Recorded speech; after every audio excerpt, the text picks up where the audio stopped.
change the world, start off by making your bed. If you make your bed every morning, you will have accomplished the first task of the day. It will give you a small sense of pride, and it will encourage you to do another task, and another, and another. And by the end of the day, that one task completed will have turned into many tasks completed. Making your bed will also reinforce the fact that the little things in life matter. If you can't do the little things right, you'll never be able to do the big things right. And if by chance you have a miserable day, you will come home to a bed that is made,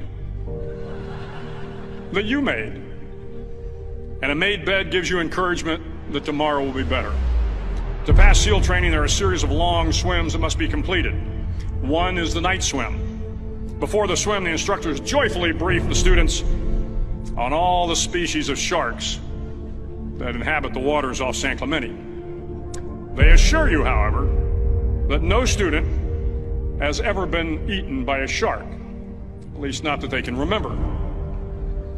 But you are also taught that if a shark begins to circle your position, stand your ground. Do not swim away. Do not act afraid.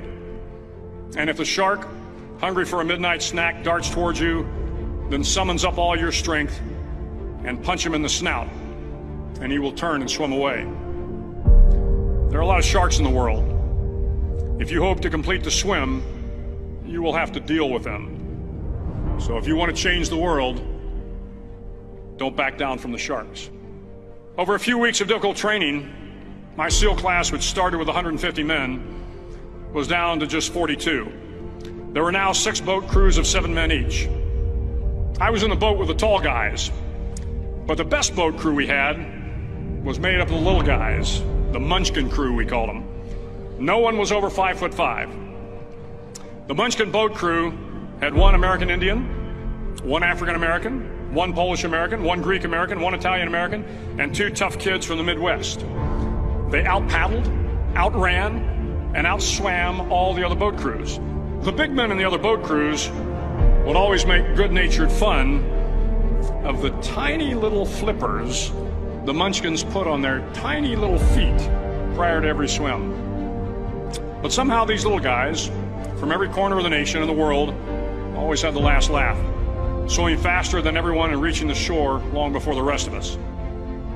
SEAL training was a great equalizer. Nothing mattered but your will to succeed, not your color, not your ethnic background, not your education, not your social status.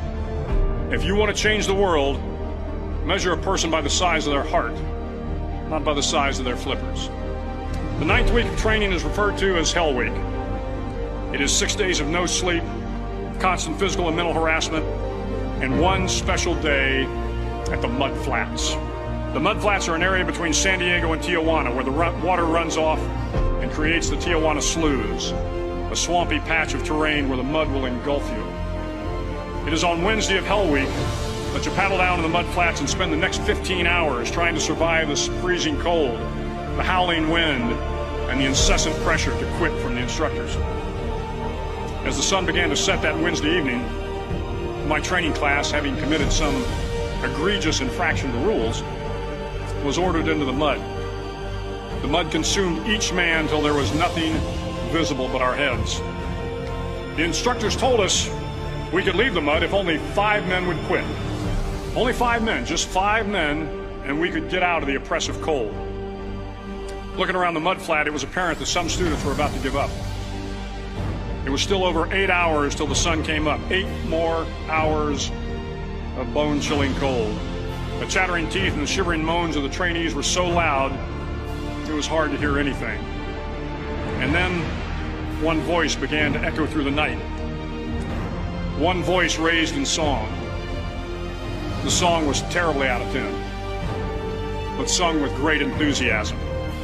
One voice became 2, and 2 became 3, and before long, everyone in the class was singing. The instructors threatened us with more time in the mud if we kept up the singing, but the singing persisted, and somehow the mud seemed a little warmer, and the wind a little tamer, and the dawn not so far away. If I have learned anything in my time traveling the world, it is the power of hope, the power of one person, a Washington, a Lincoln, King, Mandela, and even a young girl from Pakistan, Malala. One person can change the world by giving people hope. So if you want to change the world, start each day with a task completed.